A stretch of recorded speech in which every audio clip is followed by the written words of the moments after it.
Xo'p, mana xudo xolasa patologimiz ham bitta. Chekadagi gullar qoldi. Keyin bunaqasiga guli qoldi, xudo xolasa.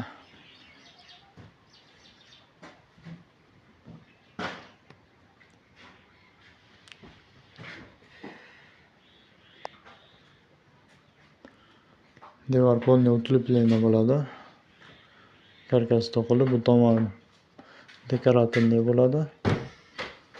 Qolgan 3 devor utlepleniya bo'ladi. Xudo xolasa inshaalloh ertadan utlepleniyani boshlaymiz.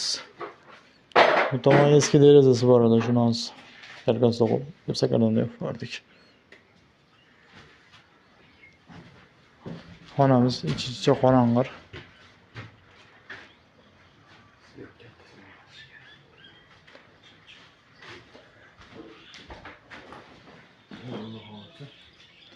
Elektr montajlari ham endi bo'lyapti mana.